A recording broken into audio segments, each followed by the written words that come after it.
இந்த நாளினுடைய பிரசங்கத்திற்கான வேத வாசிப்பை நாம் ஒரு விஷயம் வாசிக்க கேட்கலாம். யோவான் எழுதின சுவிசேஷம் 18ஆம் அதிகாரம் வசனம் 1 11 வசனம் உடைய நாம் வாசிக்க கேட்கலாம். யோவான் எழுதின சுவிசேஷம் 18ஆம் அதிகாரம் வசனம் 1 11 வசனம் உடைய நான் உங்களுக்காக வாசிக்கிறேன். இயேசு இவைகளை சொன்ன பின்பு தம்முடைய சீசருடனே கூட கெதரோன் என்னும் ஆற்றுக்கு அப்புறம் போனார். அங்கே ஒரு தோட்டம் இருந்தது. அதிலே அவரும் அவருடைய சீசரும் பிரவேசித்தார்கள். இயேசு தம்முடைய சீசருடனே கூட அடிக்கடி அங்கே போயிருந்தபடியினால் அவரை காட்டிக் கொடுக்கிற யூதாசும் அந்த இடத்தை அறிந்திருந்தான்.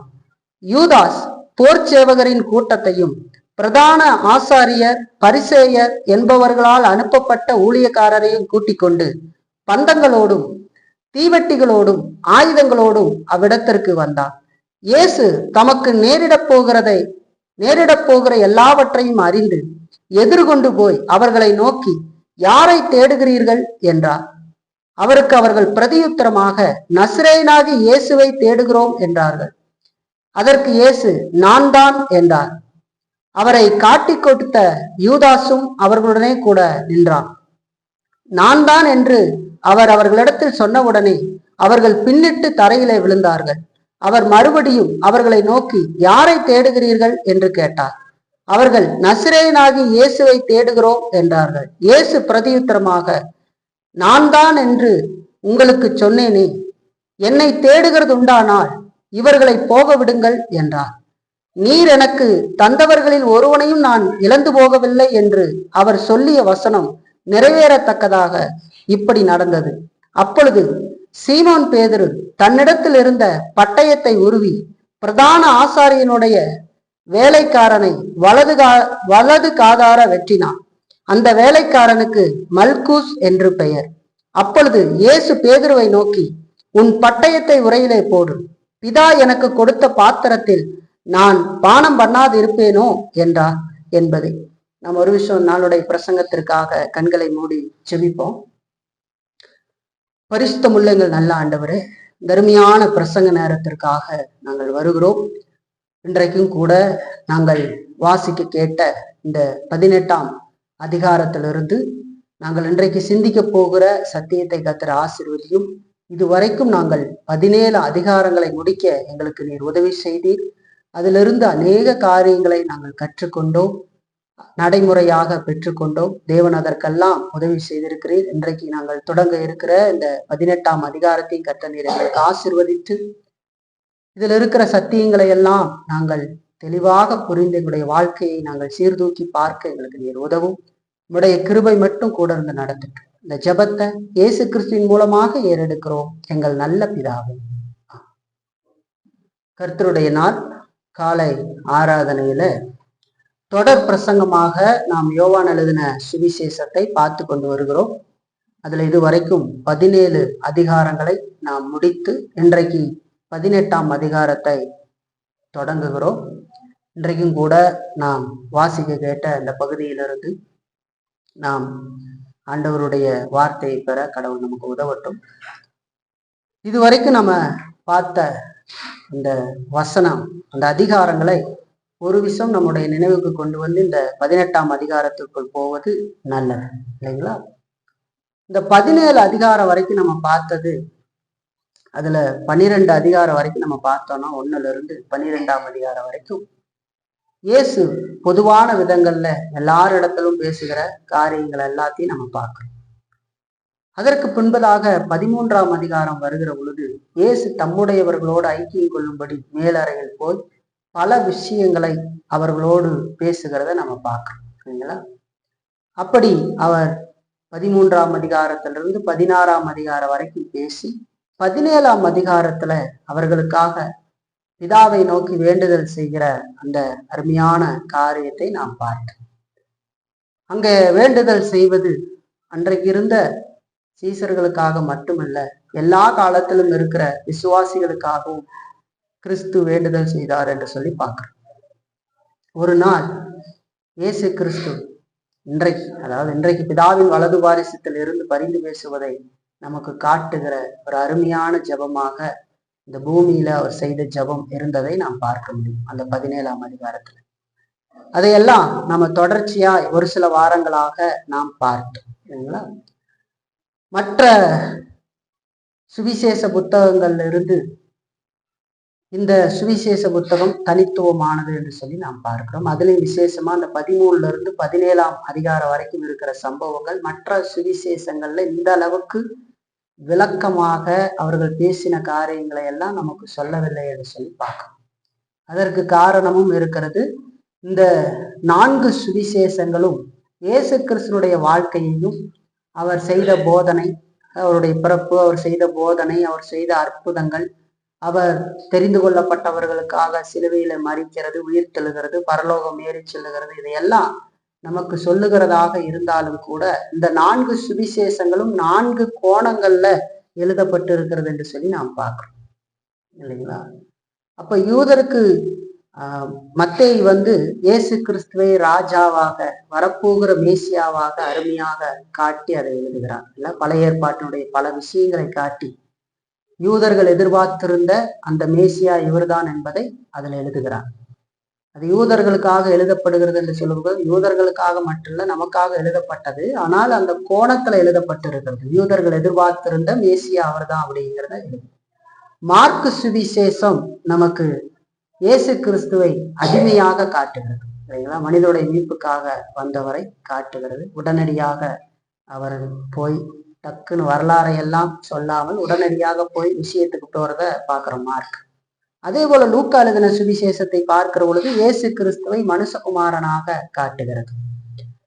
அதே போல இந்த யோவான் இயேசு கிறிஸ்துவை தேவகுமாரனாக அந்த கோணத்துல எழுதுகிறார். அதாவது இந்த உலகத்துக்கு வருவதற்கு முன்பதாகவே அவர் தேவனாக இருந்தார் அப்படிங்கிறத அழுத்தம் திருத்தமாக காட்டுறார். அதனாலதான் இந்த சுவிசேஷம் ஆரம்பிக்கிற பொழுது ஆதியிலே வார்த்தை இருந்தது, அந்த வார்த்தை தேவனிடத்தில் இருந்தது, அந்த வார்த்தை தேவனாக இருந்ததுன்னு சொல்லி இயேசு இந்த உலகத்துக்கு மனுரூபம் எடுத்து வருவதற்கு முன்பாகவே அவர் தேவனாக இருந்தார், அவர் தேவன் அப்படிங்கிறத காட்டி எழுதுறார் சரிங்களா.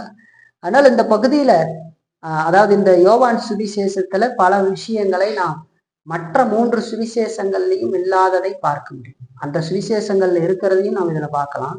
ஆனா அந்த 3 சுவிசேஷத்துல இல்லாம தனித்துவமா இருக்கிற பல விஷயங்களை இந்த யோவான் சுவிசேஷத்துல நம்ம பார்க்க முடியும் இல்லைங்களா. அதனால இந்த 13ல இருந்து 17 வரைக்கும் இருக்கிற அதிகாரம் ஒரு தனித்துவமான அதிகாரமாக, அநேகரால் விரும்பி வாசிக்கப்படுகிற ஒரு அதிகாரமாக இருக்கிறது. ஏன்னா தேவன் நம்ம மேல எவ்வளவு அன்பு கூர்ந்திருக்கிறார் அப்படிங்கிறது ரொம்ப அருமையா அது விளக்குகிற அதிகாரமாக இருக்கிறது. அதே போல அவர் நமக்காக ஜெபிக்கிற ஜெபத்தை நாம் பார்த்தோம்னு சொன்னா அது எவ்வளவு உருக்கமா கூட, குறிப்பாக 4 விண்ணப்பங்களை இயேசு கிறிஸ்து 17ஆம் அதிகாரத்துல வைத்ததை நாம் பார்த்தோம். நம்முடைய பாதுகாப்புக்காக, பரிசுத்தமாகுதலுக்காக, நம்முடைய ஒற்றுமைக்காக, அதோடு நம் மகிமை அடைதலுக்காக அவர் வைத்த குறிப்பான விண்ணப்பங்களை கூட நாம பார்த்தோம் சரிங்களா. எந்த அளவுக்கு ஆண்டவர் நம்மை நேசிக்கிறார் என்பதை இந்த 13ல இருந்து 17ஆம் அதிகாரம் வரைக்கும் நம்ம பார்த்தா ரொம்ப அழகா அருமையா அதுல நம்ம பார்க்க முடியும். ரொம்ப நெருக்கமா, வேற யாரும் இல்லை. அது ஒரு குடும்ப பேச்சு போல தம்முடையவர்களோடு பேசுறார் இல்லைங்களா. இப்போ நம்ம 18ஆம் அதிகாரத்திற்குள்ள நுழைகிறோம் இல்லைங்களா. இனி ரொம்ப பரபரப்பான ஒரு காரியத்துக்குள்ள போறோம். இப்ப சம்பவம் ரொம்ப பரபரப்பாக போகிறது. இதுக்கு முன்பதாக அமர்ந்திருந்து அவர்களோடு பேசிக்கிட்டு இருந்தார். ரொம்ப இருதயத்தோட கனெக்ட் ஆகி ரொம்ப பேசிக்கிட்டு இருந்தாங்க. இப்ப பார்த்தா உடனடியா அந்த காட்சியில இருந்து பார்த்தா ஒரு காட்சி பரபரப்பாக மாறுகிறது இல்லைங்களா. இப்ப 18ஆம் அதிகாரத்துல இருந்து நம்ம மீதி இருக்கிற 21ஆம் அதிகாரம் வரைக்கும் நம்ம பார்த்தோம்னா அங்க நமக்கு என்ன இருக்கிறது. இயேசு கைது செய்யப்படுகிறது, விசாரிக்கப்படுகிறது, சிலுவையில அறையப்படுகிறது, அதுக்கப்புறம் அவர் மரித்து அடக்கம் பண்ணப்படுகிறது, 3ஆம் நாள் உயிரோடு எழுப்பப்படுகிறது, அதுக்கு பின்பதாக சீசர்களுக்கு காட்சி கொடுப்பது, அதுக்கு பின்னாடி ஒரு பரமேறி போய் பரலோகத்துக்கு போய் பிதாவின் வலது பாசத்துக்கு போறது தொடர்ந்து நமக்காக இருக்கிறது இல்லைங்களா. அப்ப அந்த பரமேறுகிற வரைக்கும் இருக்கிற காரியங்கள் வரைக்கும் சொல்லுது இல்லைங்களா. இப்ப மீதி 4 அதிகாரங்களும் அந்த சம்பவத்தை நமக்கு சொல்லுகிறது. என்ன நடந்தது அப்படின்னு, இயேசு எப்படியெல்லாம் எப்படி கைது செய்யப்பட்டார், அவரை யாரெல்லாம் விசாரித்தார்கள், அப்புறம் சிலுவைக்கு போகிற வரைக்கும் நடந்த சம்பவம், சிலுவையில் அவரை ஆணியில் அடிக்கிறது, அதுக்கப்புறம் அவர் மரித்து அடக்கம் பண்ணப்படுகிறது, அதுக்கப்புறம் 3ஆம் நாள் அவர் உயிரோட எழுப்பப்படுகிறது, சீசர்களுக்கெல்லாம் எப்படி காட்சி கொடுத்தார் அப்படிங்கிறதும், அதுக்கப்புறம் அவர் எப்படி பரலோகத்துக்கு போகிறாரு, முடிவோட போகிறார் அப்படிங்கிறது எல்லாம் நமக்கு இந்த அதிகாரங்கள் சொல்லுகிறது. அதனுடைய தொடக்கமாக தான் நம்ம இந்த 18ஆம் அதிகாரத்தை இன்னைக்கு தொடங்க ஆரம்பிக்கிறோம் இல்லைங்களா? ஆகவே நம்ம இதுவரைக்கும் பார்த்துருக்கிறோம். அதை மனதில் கொண்டு நாம் இந்த அதிகாரத்துல இந்த வசனங்களை பார்க்கிற பொழுது புரிந்து கொள்வோம். இன்றைக்கு 11 வசனத்தை வாசித்திருக்கிறோம். அதுல ஒரு 5 வசனத்தை மட்டும் நாம் இன்றைக்கு பார்ப்போம். அதை ரொம்ப கவனத்தோட கேளுங்க, அப்பதான் புரிந்து கொள்ள முடியும். 1ஆம் வசனம் சொல்லுது, இயேசு இவைகளை சொன்ன பின்பு என்று சொல்லி ஆரம்பிக்கிறது. இயேசு இவைகளை சொன்ன பின்பு. எவைகளை சொன்ன பின்பு? இவைகளை சொன்ன பின்பு அப்படிங்கும்போது நம்ம ஒரு கேள்வி கேட்கணும் இல்லையா? எவைகளை சொன்ன பின்பு அப்படின்னு இயேசு கிறிஸ்து 13ஆம் அதிகாரத்திலிருந்து சொல்றாரு. என்ன சொல்றாரு? தான் மரணம் அடைய போகிறேன் என்று சொல்லி சொல்றாரு. நான் தெரிந்து கொள்ளப்பட்டவர்களுக்காக மரிக்க வேண்டியது அவசியம். சீசர்களோடு பேசுறாரு இல்லைங்களா? நான் மரிக்க வேண்டியது அவசியம், அதுக்கு பின்னாடி நான் அந்த உலகத்திலிருந்து 3ஆம் நாள் உயிர்த்தெழுந்து பரலோகத்துக்கு போக வேண்டியது அவசியம் அப்படின்லாம் சொல்றார். அது மட்டுமல்ல, நீங்கள் எனக்காக செய்ய வேண்டிய ஊழியம் இருக்கிறது அப்படிங்கிறத சொல்றாரு. அதுக்கு தானே அவரை அப்போஸ்தலர்களை ஆண்டவர் தயார் செய்திருந்தார். அவங்க எதிர்காலத்துல செய்ய போகிற ஊழியம், அவர்கள் சுவிசேஷத்தை அறிவிப்பது, அவர்களுக்கு ஏற்படுகிற உபத்திரவங்கள், அவர்கள் ஊழியம் செய்கிறதற்கு துணையாக பரிசுத்த ஆவியானவரை தான் அனுப்ப போகிறேன், இப்படி எல்லாம் பல காரியங்களை ஆண்டவர் சொல்றார் இல்லைங்களா? அப்ப அதெல்லாம் சொல்லி அவர்களுக்கு ஆறுதலை கொடுக்கிறாரு, பல ஆலோசனைகளை கொடுக்கிறாரு, போதனைகளை கொடுக்கிறாரு. இதையெல்லாம் ஆண்டவர் செய்கிறதான் நம்ம பார்த்தோம் 13 16 வரைக்கும். அதுக்கு பின்பதாக இயேசு கிறிஸ்து தம்முடையவர்களுக்காக இந்த பிரதான ஆசாரியத்துவ ஜெபத்தை ஏறெடுக்கிறார். அதை அடையாளப்படுத்துகிற அந்த ஜெபத்தை ஆண்டவர் ஏறெடுக்கிறார் இல்லைங்களா? இப்படி அந்த ஏறெடுத்த, அதாவது இயேசு கிறிஸ்து மரிக்க போகிறதையும், அதுக்கப்புறம் அவர் இந்த உலகத்தை விட்டு 3ஆம் நாள் உயிர்த்தெழுந்து கடந்து போக போகிறதையும், சீசர்களுடைய எதிர்கால ஊழியத்தையும், அதுக்கு பின்னாடி 17ஆம் அதிகாரத்துல நம்ம பார்த்தோம் இல்லைங்களா, அவர்களுக்காக செய்த ஜெபம், இதையெல்லாம் முடித்த பின்பு இல்லைங்களா, அதுதான் அது சொல்லுது. இயேசு இவைகளை சொன்ன பின்பு அப்படின்னு சொல்லும்போது 13 16 வரைக்கும் பல காரியங்களை அவர்களுக்கு பேசிவிட்டார். 17 ஜெபம் பண்ணி முடிச்சிட்டார். இப்ப அதுக்கு பின்னாடி வர காரியம் தான் இயேசு இவைகளை சொன்ன பின்பு அப்படிங்கிறது இல்லைங்களா? அங்கிருந்து அவங்க கிளம்புறாங்க இல்லைங்களா? அந்த கிளம்புற காரியத்தை தான் அது காட்டு. அப்ப இங்க ரொம்ப கவனமா கவனிச்சு பாருங்களேன். ஒரு ஆசாரியனுடைய பணி என்ன தெரியுங்களா? நம்ம பழைய ஏற்பாட்டுல பாக்குறோம், ஆசாரியர்களுடைய முக்கியமான பணி நம்ம பார்த்தோம்னா போதிப்பாங்க, அதுக்கப்புறம் ஜெபிப்பாங்க, அதுக்கப்புறம் பலி செலுத்துவாங்க இல்லைங்களா? ஜனங்களுக்காக பலி செலுத்துவாங்க. இப்ப நம்ம பார்த்தோம்னா உண்மையான ஆசாரியர், அதெல்லாம் வரப்போகிற இயேசு கிறிஸ்துவை அடையாளப்படுத்துகிறது இல்லைங்களா? இப்ப உண்மையான ஆசாரியர் இருக்கிறாரு, அவர் இப்ப போதிச்சிட்டாரு. 13 நம்ம பார்த்தோம்னா 16 வரைக்கும் போதிக்கிறார், 17 ஜெபிக்கிறார். இப்ப 18 வருகிற பொழுது அவர் பலி செலுத்துறதுக்கு போறார் இல்லைங்களா? இப்ப இயேசு கிறிஸ்து போதித்தாரு, ஜெபித்தாரு. இப்ப பாவ நிவாரணத்திற்காக தன்னை இப்பொழுது அர்ப்பணித்து கொள்ளுகிறார் என்று சொல்லி பார்க்கணும். வேலை முடிஞ்சது அந்த காரியத்துல. இப்ப தன்னை அர்ப்பணிக்கிறார். ஒரு தீர்க்கதரிசியாக அவர் சொல்ல வேண்டிய அனைத்தையும் சொல்லி முடித்து விட்டார்.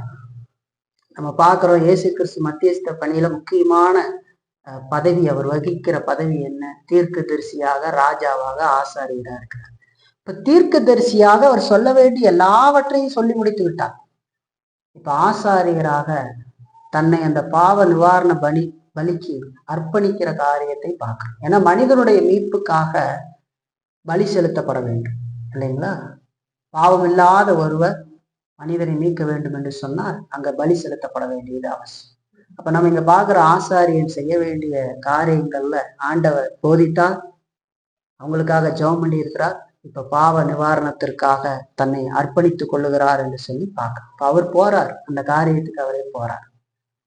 இப்போ அங்க வேதம் சொல்லுகிறது, இவைகளை சொன்ன பின்பு, இயேசு இவைகளை சொன்ன பின்பு தம்முடைய சீசருடனே கூட கெதரோன் என்னும் ஆற்றுக்கு அப்புறம் போனார். அங்கே ஒரு தோட்டம் இருந்தது, அதிலே அவரும் அவருடைய சீசரும் பிரவேசித்தார்கள் என்று சொல்லி பார்க்க. இதை குறிச்சு கொஞ்சம் நம்ம பார்க்கறது நல்லது. பாருங்க, கெதரோன் என்னும் ஆற்றுக்கு அப்புறம் போனார் என்று சொல்லி பார்க்க.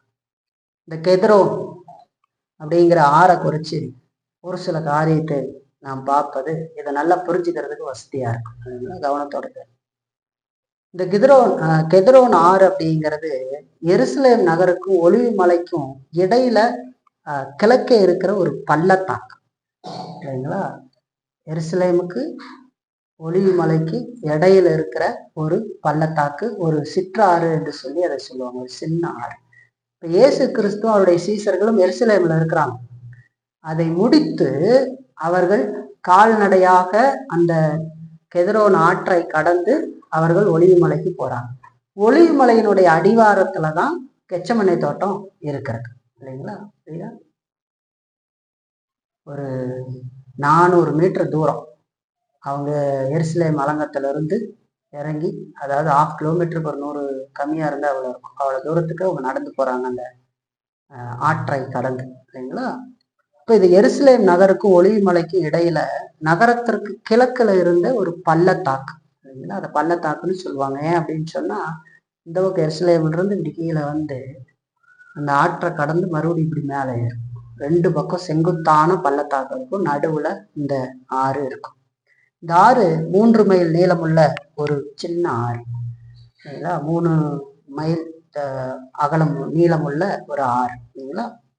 இதுல எப்பவுமே தண்ணீர் இருக்கும்னு நினைக்க கூடாது, எப்பவும் தண்ணீர் இருக்காது, இல்லைங்களா? தண்ணீர் இருக்கிற ஆறுல மழை காலத்துல தண்ணீர் வரும், மற்ற நேரங்கள்ல காஞ்சு போய் இருக்கும், நடந்து போறதுக்கு இருக்கும், இல்லைங்களா? எல்லா காலத்திலையும் தண்ணீர் இருந்தது என்று நினைக்க கூடாது. இது மழை காலத்துல மட்டும்தான் தண்ணீர் இருக்கு, ஒரு சின்ன ஆறு, இல்லைங்களா? இதை குறித்து, இந்த ஆற்றை குறித்து வேதத்துல நிறைய இடங்கள்ல நமக்கு சொல்லப்பட்டிருக்கிறது, இல்லைங்களா? அதுல ஒரு வசனத்தை மட்டும் நம்ம பார்க்கலாம், எல்லாத்தையும் பார்த்தா நம்ம டைம் பத்தாது, அதனால ஒரு வசனத்தை மட்டும் உங்களுக்கு காட்டி கொடுக்குறேன். 2 சாமுவேல்ல பாருங்க, பழைய ஏற்பாட்டுல 2 சாமுவேல்ல 15ஆம் அதிகாரம் 23ஆம் வசனம். 2 சாமுவேல் 15ஆம் அதிகாரம் 23ஆம் வசனத்துல நம்ம பார்த்தோம் அப்படின்னு சொன்னா, சகல ஜனங்களும் நடந்து போகிற போது தேசத்தார் எல்லாரும் மகா சத்தமாய் அழுதார்கள். ராஜா கிதரோன் ஆற்றை கடந்தான், ஜனங்கள் எல்லாரும் வனாந்தரத்துக்கு போகிற வழியே நடந்து போனார்கள் என்று சொல்லிப்பாங்க. இது எதை காட்டுது அப்படின்னு, இங்க கீதரோன் அப்படின்ற வார்த்தை பயன்படுத்து இல்லைங்களா? அந்த ஆறு தான் இங்க சொல்ல, புதிய ஏற்பாட்டுல சொல்ற கெத்ரோன் அப்படிங்கிற ஆறு, இல்லைங்களா? இங்க தாவீது தன்னுடைய பையனான அப்சலோமுக்கு தப்பி ஓடுகிற பொழுது அழுது கொண்டே அவர்கள் கடந்த ஆறாக இந்த ஆறு இருக்கிறது. அன்றைக்கு தண்ணி இருந்திருக்கும்னு நினைக்கிறேன், இல்லைங்களா? இப்போ அவங்க கடந்திருக்கிறாங்க, அதைத்தான் நமக்கு அது சொல்லுது. அதே போல பல இடங்கள்ல பள்ளத்தாக்குகள் அப்படியெல்லாம் சொல்லும், மரண இருளின் பள்ளத்தாக்கிலே நடந்தேன்னு சொல்ற இதெல்லாம் அந்த ஆற்றை காட்டுகிற முக்கியமான வசன பகுதிகளாக இருக்கிறது. இன்னும் நிறைய இடத்துல பார்க்க முடியும். ஆனா பழைய ஏற்பாட்டுல கீதரோன் அப்படிங்கிற அந்த ஆறு தான் இங்க நமக்கு சொல்லப்பட்ட கெதரோன் அப்படிங்கிற ஆறு, இல்லைங்களா? இந்த ஆற்றை கடந்துதான் அன்றைக்கு சீசர்கள் போறாங்க. எருசலேம்ல இருந்து அந்த இரவு நேரத்துல அவங்க போறாங்க, இல்ல? அப்ப பாருங்க அவங்க எங்க போறாங்க, அதுல சொல்லப்படுது பாருங்க. தன்னுடைய சீசருடனே கெதரோன் என்னும் ஆற்றுக்கு அப்புறம் போனார், அங்கே ஒரு தோட்டம் இருந்தது. இப்ப பாருங்க, இப்படி மலையிலிருந்து எருசலேம்ல இருந்து இறங்கி கீழே அப்படியே இந்த பள்ளத்தாக்கு அந்த ஆறு அதை கடந்து இப்படி மேல போனா அடிவாரத்துல அங்க ஒளிவு மலை இருக்குது கிழக்கு, அந்த கீழே தோட்டம் இருக்குது, இல்லைங்களா? அதான் அது காட்டு. இப்ப நைட் அவங்க இறங்கி வராங்க, அந்த ஆற்றை கடந்து அவங்க வராங்க, இல்லைங்களா? இப்ப இங்க நமக்கு சொல்லுது ஒரு தோட்டம் இருந்தது அப்படின்னு சொல்லுது. அது கெச்சமண்ணை தோட்டம் என்று சொல்லி பார்க்கிறோம். மற்ற சுவிசேஷங்கள்ல நாம் வாசித்தா அது தெரியும். இங்க யோவான் சொல்லும் போது தோட்டம் என்று சொல்றாரு பாருங்க. மற்ற சுவிசேஷத்துல மத்தேயு 26:36 பாருங்க.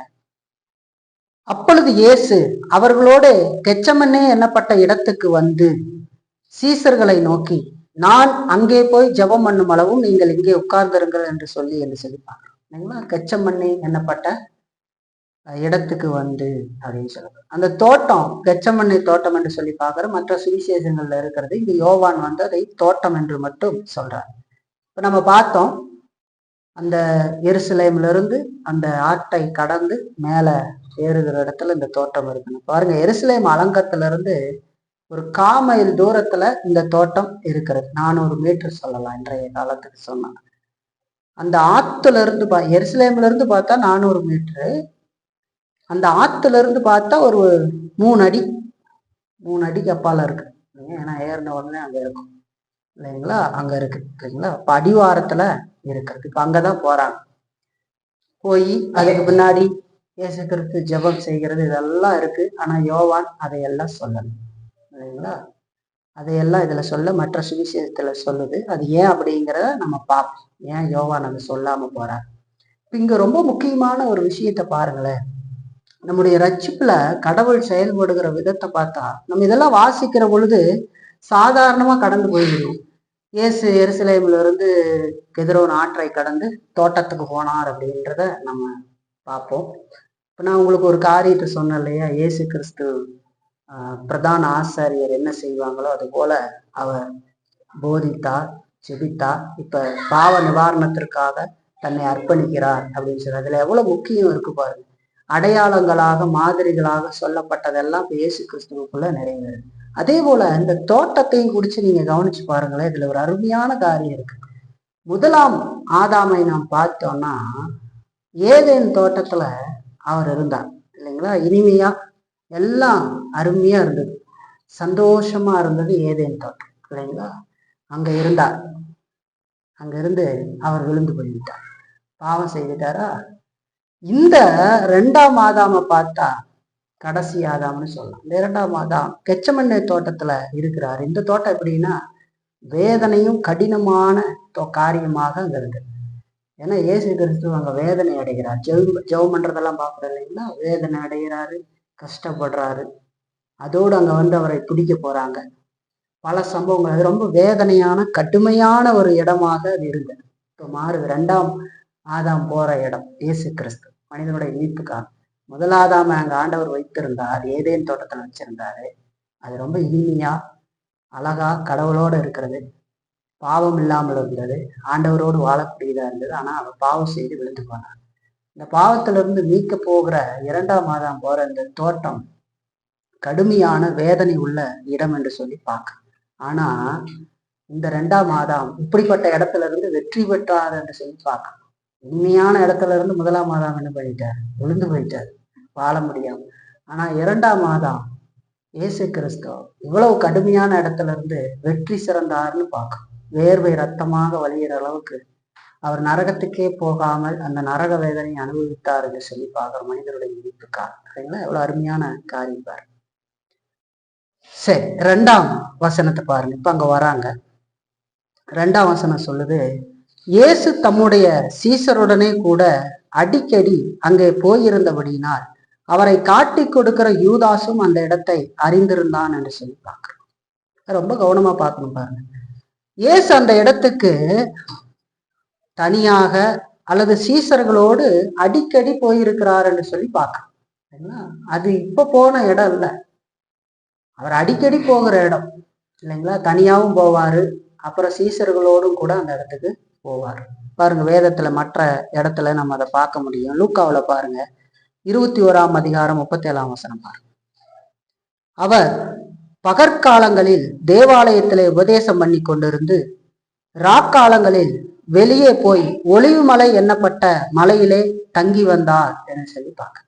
சரிங்களா, எருசலேமில இருந்து அந்த ஆற்றை கடந்து போய் அந்த ஒளிவு மலைன்னா அடிவாரத்துலதான் அந்த தோட்டம் இருக்கு இல்லைங்களா. அப்போ பகல்ல எல்லாம் பிரசங்கம் பண்றாரு, ராத்திரியில ஜெபிக்கிறதுக்கு அங்க போயிடுறாரு இல்லைங்களா. அதே வழக்கத்தின்படிதான் இப்ப இரவுல போறாங்க இல்லைங்களா, அந்த இடத்துக்கு போறாங்க. அதே போல 22ஆம் அதிகாரத்திலையும் பாருங்க, இதே லூக்கா 22ஆம் அதிகாரத்துல 39ஆம் வசனம் பாருங்க. பின்பு அவர் புறப்பட்டு வழக்கத்தின்படியே ஒளிவு மலைக்கு போனார், அவருடைய சீசரும் அவரோட கூட போனார்கள் என்று சொல்லி பார்க்க. சரிங்களா, வழக்கத்தின்படியே அங்க போறாங்க. இப்ப இயேசு அந்த இடத்திற்கு அடிக்கடி போயிருக்கிறார், தனியாகவும் ஜெபிப்பதற்கு போயிருக்கிறார், அதே போல சீசர்களோடும் அவர் போயிருக்கிறார். இங்க நமக்கு வேதம் சொல்றது, இயேசு தம்முடைய சீசருடனே அடிக்கடி அங்கே போயிருந்தபடினால் அவரை காட்டி கொடுக்கிற யூதாசும் அந்த இடத்தை அறிந்திருந்தான் அப்படின்னு சொல்ற. ஒருத்தர் என்ட்ரி ஆவறார். இவர் யாருன்னு தெரியுமா? அருமையான ஒரு மனிதன். எந்த மாதிரி அருமையான மனிதன்? இயேசுவை காட்டி கொடுக்கக்கூடிய துரோகி இல்லைங்களா? 13ஆம் அதிகாரத்துல ஆரம்பித்து கொஞ்ச நேரத்துல ஓடி போனார் இல்லையா? அந்த துரோகி மறுபடியும் இயேசுவை சந்திக்க வருகிறார். இப்படி வர்றாங்க, எப்படி இருக்குன்னு பாருங்க அந்த சம்பவம். ஓடி போனவன் வருகிறான். அப்படியே அந்த காட்சியை பாருங்க. இவ்வளவு நேரம் போயிட்டு திருப்ப இப்ப காட்டி கொடுக்கறதுக்கு வரப்போறாரு. அந்த இடத்தை யூதாசு நன்கு அறிந்திருந்தான் இல்லைங்களா? அதுல இருந்து என்ன தெரியுது அப்படின்னு சொன்னா, இயேசு கிறிஸ்து தான் போய் அந்த சிலுவை மரணத்துக்கு போற காரியம் இருக்குது இல்லைங்களா? இந்த சிறைப்படுத்தப்படணும் இல்லையா? அந்த காரியத்தை ஆண்டவர் மறைக்கல, ஒழிக்கல இல்லைங்களா? நல்லா தெரிஞ்சுக்கணும். இயேசுவை பிடித்து விட்டார்கள். அவர் கெச்சமனே தோட்டத்துக்கு போய் இருந்தாரு, திடீர்னு அங்க பிடிச்சிட்டாங்கன்னு நினைக்க கூடாது. எங்க போனா யூதாசுக்கு தெரியுமோ அங்குதான் இயேசு போறாரு இல்லைங்களா? அப்பதான் அவன் துரோகி கரெக்டா கூட்டிட்டு வருவான் இல்லைங்களா? வழக்கமா போற இடத்துக்கு போனா என்ன பண்ணுவோம்? வழக்கமா நம்ம ஃப்ரெண்ட்ஸா இருந்து வழக்கமா ஒரு டீ ஷாப்புக்கு போறாங்க. இப்ப ஃப்ரெண்ட்ஸ் எல்லாம் என்ன பண்ணுவாங்க? இந்நேரத்துல அவன் அங்கதாயா இருப்பாங்க. சாயந்தரம் ஆனா 4 மணிக்கு அந்த டீ கடையில தான் இருப்பாங்க. அங்க போனா பிடிக்கலான்னு சொல்றாங்க இல்லையா? இல்ல இங்க வேலை செஞ்சுக்கிட்டு இருப்பாங்க, இங்க போனா பிடிக்கலான்னு சொல்றாங்க இல்லையா? அந்த மாதிரி எங்க போனா கரெக்டா தெரியுமோ யூதாசுக்கு, இரவு நேரத்துல எங்க போனா அவர் இருப்பாரோ அங்க போறதுக்கு ஆண்டவர் தீர்மானிச்சார். ஏன்னா யூதாஸ் என்னதான் தந்திரம் பண்ணி வர மாதிரி இருந்தாலும் ஆண்டவருடைய சித்தம் தான் அங்க நடக்கும். ஏன்னா வேற இடத்துக்கு போனா யூதாஸ் எப்படி கரெக்டா கூட்டிட்டு வர முடியுமா? கூட்டிட்டு வர முடியாது இல்லைங்களா? அப்ப ஆண்டவர் அதை மறைக்கவில்லை என்று சொல்லி பார்க்கணும். யூதாஸ் தன்னை காட்டி கொடுத்து சிறைபிடிக்கப்பட போகிற அந்த காரியத்தை ஆண்டவர் மறைக்கவோ தவிர்க்கவோ இல்லை அப்படிங்கிறது யூதாஸுக்கு பரிச்சயமான இடத்துக்கு ஆண்டவர் போனதுல இருந்து அது தெளிவாக. இப்ப யூதாஸை சந்திக்கும்படி அவர் அந்த இடத்துக்கு போறார். யூதாஸ் தன்னை சந்திக்கும்படி அங்க வரல. யூதாஸை சந்திக்கிறதுக்கு தான் இயேசு கிறிஸ்து போறார் எதிர்கொண்டு. தெரியுதுங்களா வித்தியாசம்? யூதாஸ் நினைச்சுக்கிட்டு இருக்கிறான், நான் போய் எல்லாத்தையும் இது பண்ணி கரெக்ட் பண்ணி இங்க கூட்டிக்கிட்டு வந்துகிட்டு இருக்கிறேன்னு நினைக்கிறான். ஆனா இயேசு கிறிஸ்து தான் எல்லாத்தையும் அநாதி தீர்மானத்தின்படி அங்க இயக்கி கொண்டு இருக்கிறார் என்று சொல்லி பார்க்கணும். இந்த யூதாஸ் காரியத்துல பார்த்தா என்ன தெரியும்?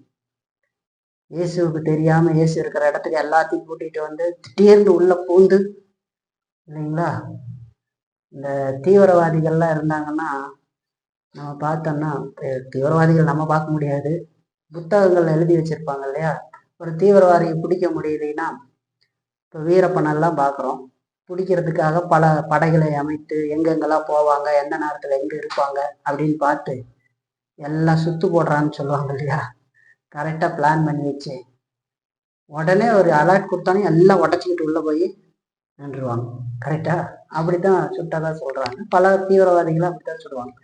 அந்த மாதிரி இயேசு இருக்கிற இடத்துல பிளான் எல்லாம் பண்ணி அவருக்கே தெரியாம அப்படி கபார்ல குதிச்சு பிடிக்கல. இயேசு கிறிஸ்து எல்லாம் தெரிஞ்சு எங்க போனா அவங்க வருவாங்கன்னு தெரிஞ்சுதான் இயேசு கிறிஸ்து முன்பதாக அங்க யூதாஸை சந்திக்க போகிறார் சரிங்களா? அப்பதான் யூதாஸ் வந்தாகும் சரிங்களா? அதான் நம்ம பார்க்கிறோம். அறிந்திருந்த இடத்திற்கு போறான். யூதாஸும் அந்த இடத்தை அறிந்திருந்தான். அப்பதானே யூதாஸ் வருவா. அப்ப பாருங்க எவ்வளவு பெரிய காரியம் நடக்குது பாருங்க. அவர் தன்னையை அர்ப்பணிக்கிறார் மனிதனுடைய மீட்புக்காக சரிங்களா? 3ஆம் வசனம் பாருங்க. யூதாஸ் போர்ச்சேவகரின் கூட்டத்தையும் பிரதான ஆசாரியர் பரிசேயர் என்பவர்களால் அனுப்பப்பட்ட ஊழியக்காரரையும் கூட்டிக் கொண்டு பந்தங்களோடும் தீவெட்டிகளோடும் ஆயுதங்களோடும் அவ்விடத்துக்கு வந்தான் என்று சொல்றான். இப்ப யூதாஸ் ஆசாரியர்களை சந்திக்க போனது, நம்முடைய ஆண்டவரை காட்டி கொடுக்கறதற்காக அங்க உடன்படிக்கை பண்ணினது 30 வெள்ளிக்காசுக்காக. அதே போல அவங்களுக்கு ஒரு அடையாளத்தை காட்டுறான். நான் போய் யாரை முத்தம் செய்கிறேனோ அதுதான் இயேசு கிறிஸ்து, அவரை பிடித்து கொள்ளுங்கள் அப்படின்னு சொன்ன எந்த காரியத்தையும் யோவான் இங்கே குறிப்பிடவில்லை. மற்ற சுவிசேஷங்கள்ல இதெல்லாம் இருக்கு. அவர்கள் யூதாஸ் போய் ஆசாரியர்களை சந்திச்சு இல்ல அவங்களோட டீல் பேசினது, 30 வெள்ளிக்காசுக்கு பேசினது, அதுக்கப்புறம் நான் போய் யாரை முத்தமிடுறனோ அவங்க தான் இயேசு கிறிஸ்து, கரெக்டாக பிடிச்சிக்கிங்க அப்படின்னு சொன்னது, இதையெல்லாம் யோவான் இங்கு பதிவு செய்யலை இல்லைங்களா. மற்ற சுவிசேஷத்துல இது பதிவு செய்யப்பட்டிருக்கிறது. அது ஏன் அப்படின்னு நம்ம பார்க்கணும். அதை பார்க்கறதுக்கு முன்னாடி மற்ற சுவிசேஷத்துல இதை குறித்து சொல்லப்பட்ட காரியத்தை நம்ம ஒரு முறை வாசிக்கலாம். இப்ப நான் சொன்னேன் இல்லைங்களா, அவன் டீல் பேசினது, முத்தம் கொடுக்குறேன்னு சொன்னது, எல்லாம் அடையாளமெல்லாம் பண்ணினதெல்லாம் யோவான் சொல்லலை. ஏன் சொல்லலைங்கிறத பார்ப்போம். அதுக்கு முன்பதாக அங்க சொல்லப்பட்ட வசன பகுதிகளையும் நம்ம பார்த்து வரலாம். பாருங்க, மத்தேயு 26ஆம் அதிகாரம் 14 வசனம் வரைக்கும் வாசி. மத்தேயு 26ல 14 வசனம் வரைக்கும் நம்ம வாசிச்சோம்னா, அப்பொழுது 12 ஒருவனாகி யூதாஸ் காரியுத்து என்பவன் பிரதான ஆசாரியரிடத்திற்கு போய், நான் அவரை உங்களுக்கு காட்டி கொடுக்கிறேன், நீங்கள் எனக்கு என்ன கொடுக்கிறீர்கள் என்றான். அவர்கள் அவனுக்கு 30 வெள்ளிக்காசை கொடுக்க உடன்பட்டார்கள். அது முதல் அவன் அவரை காட்டி கொடுப்பதற்கு சமயம் பார்த்து கொண்டிருந்தான் என்று சொல்லி பார்க்கலாம். அதே போல இன்னொரு வசனத்தை கூட பார்க்கலாம்.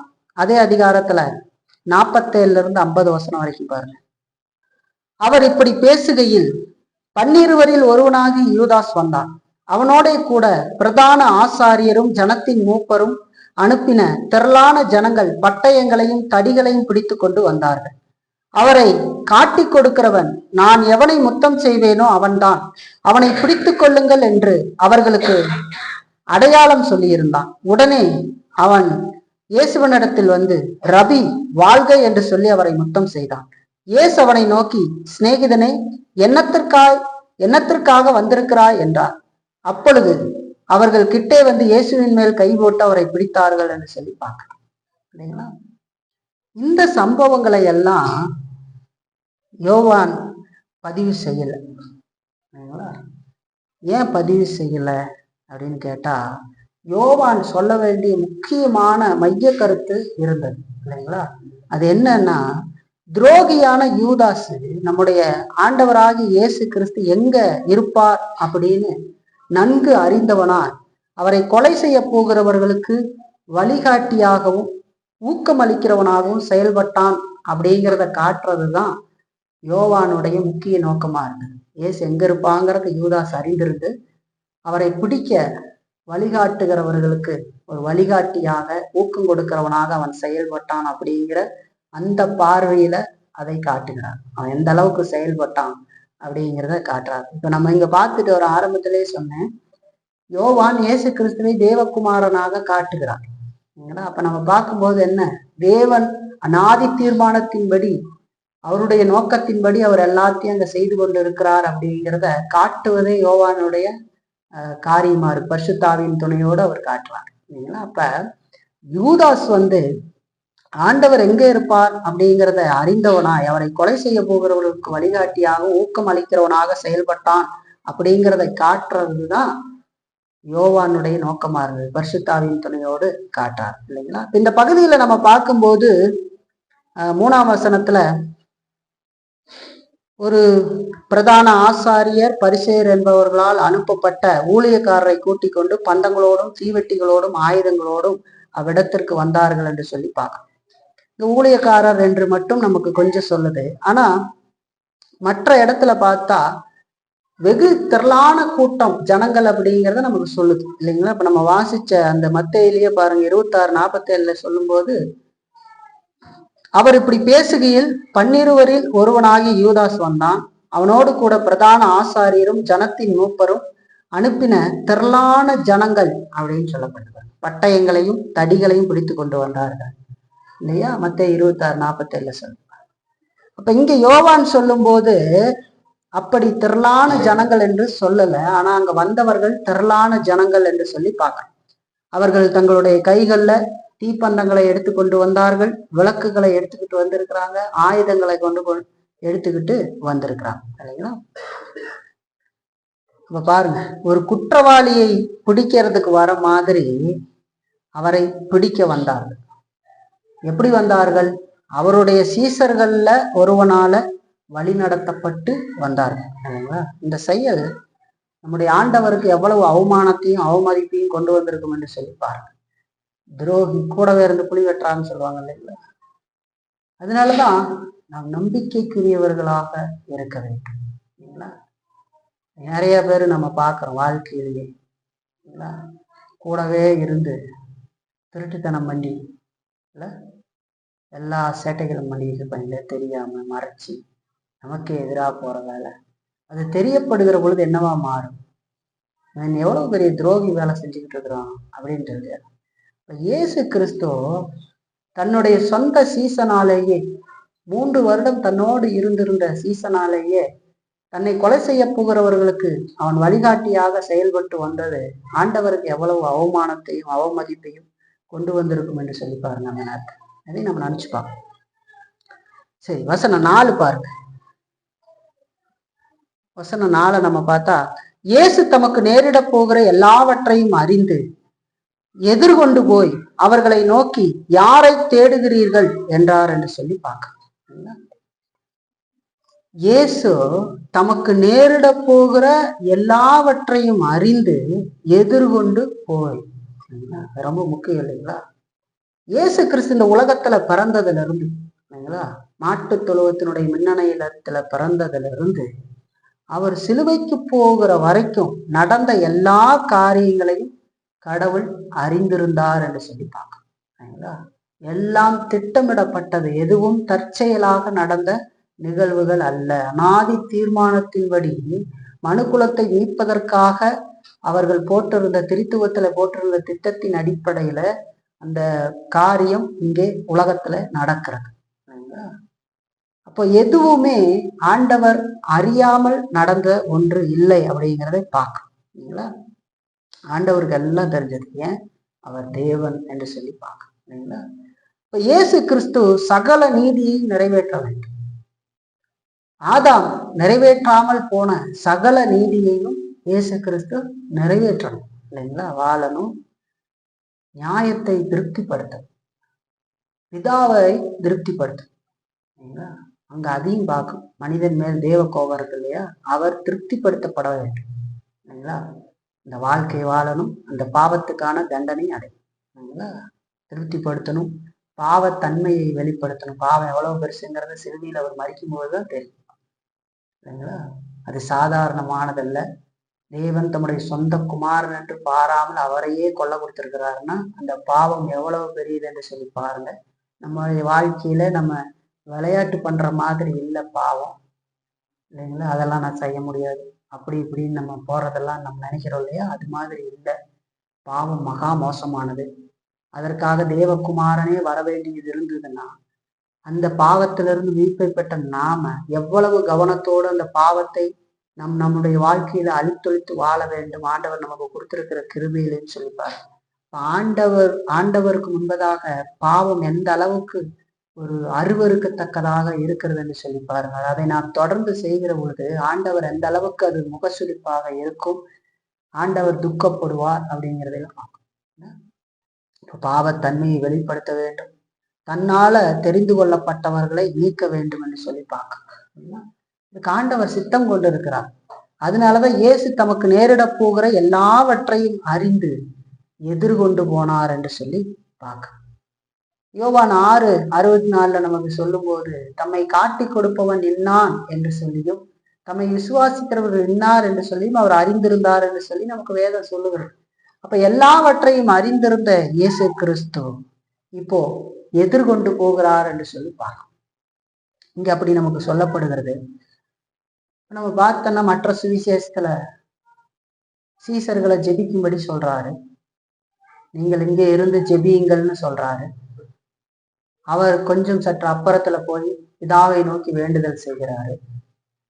வேர்வை ரத்தமாய் வடிகிற அளவுக்கு வேண்டுதல் செய்கிறாரு. திருப்ப சீசர்களிடத்துல வருகிறார். அவர்கள் நித்திரை மயக்கமாறு தூக்கத்துல இருக்கிறாங்க. மறுபடியும் வந்து சொல்லிட்டு போறாரு, ஜெபம் பண்ணுங்க. இப்படியே சொல்லிட்டு கடைசியா வந்து அவர் சொல்றாரு, போலாம் வாங்க, நீங்க இளைப்பாறதுக்கு நேரம் என்ன ஆயிடுச்சு. நான் சொல்லும் போதெல்லாம் ஜெபம் பண்ணலையா? மனுஷகுமாரன் பிடிபடுறதுக்கான நேரம் வந்துருச்சு, இதோ காட்டி கொடுக்குறவன் வந்து விட்டான், வாங்கல் நம்ம போகலாம் அப்படின்னு சொன்னது அவருக்கு தெரியும் வந்துட்டாங்க அப்படின்னு. நம்ம நினைச்சிடக்கூடாது. அது படிக்கும்போது, மற்ற சுவிசேஷத்துல படிக்கும்போது அட்டாக் பண்ணிட்டாங்க, உள்ள வந்துட்டாங்க, பூந்துட்டாங்கன்னு தெரியல. அவர் முன்னதாகவே எல்லாவற்றையும் அறிந்து தோட்டத்தை விட்டு வெளியே வரார், அவர்களுக்கு எதிர்கொண்டு வருகிறார். சரிங்களா? வாங்க போலாம், அவன் வந்துட்டான், இனிமே நீங்க இளைப்பாறலாம், ஏன்னா நான் போயிடுவேன் அப்படின்றார். அவ்வளவு நேரம் கூட இருந்தார்ல, சொல்லு வச்சு கேட்கல, போறேன், இனிமே நீ படுத்து இளைப்பாரு அப்படின்னுட்டு அவ்வளவுதான். சரிங்களா? அதுக்கப்புறம் இளைப்பாற முடியுமா? ஓட்டம்னா ஓட்டம், சீசர்கள் இருக்குது அங்கே தப்பிச்சு தப்பிச்சு. இப்போ பாருங்க, எதிர்கொண்டு வந்தார் அப்படின்னு பார்க்கணுங்களா? இயேசு தமக்கு நேரிட போகிற எல்லாவற்றையும் அறிந்து எதிர்கொண்டு போய் என்று சொல்லி சொல்றோம் பார்க்கணும். அப்ப அவரு பாடுபட்டு மரணமடைய வேண்டும் என்பது மட்டும் இல்ல, தன்னுடைய மரணத்துக்கு முன்னாடி நடக்க வேண்டிய சகல சூழ்நிலைகளையும் அவர் நன்கு அறிந்திருந்தார் என்று சொல்லி பார்க்கிற. எல்லா சூழ்நிலைகளும் அவருக்கு தெரியும். மரணத்துக்கு முன்னாடி என்னென்னலாம் நடக்க போகுது அப்படிங்கிறது அவருக்கு தெரியும். இதையெல்லாம் நமக்கு வேதம் சொல்லுகிறது. பழைய ஏற்பாட்டுல இருந்த காரியத்தை அவர் மேற்கோள் காட்டி எம்மாவுக்கு போய்கிட்டு இருந்த சீசர்களுக்கு விளக்கி சொல்லுகிற பொழுது அதை சொல்றார். பாருங்க, அந்த வசனத்தை வாசிக்கலாம். லூக்காவுல 24ஆம் அதிகாரத்துல 27ஆம் வசனம் பாருங்க. லூக்கா 24ல 27 பாருங்க.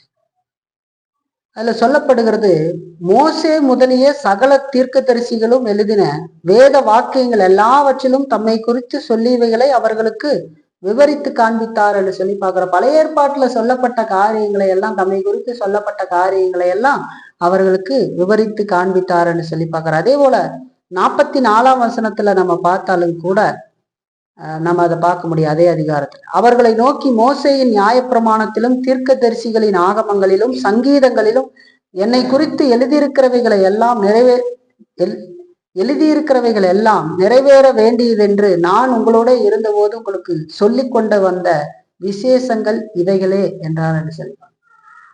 இப்ப அவருக்கு எல்லாமே தெரியும்.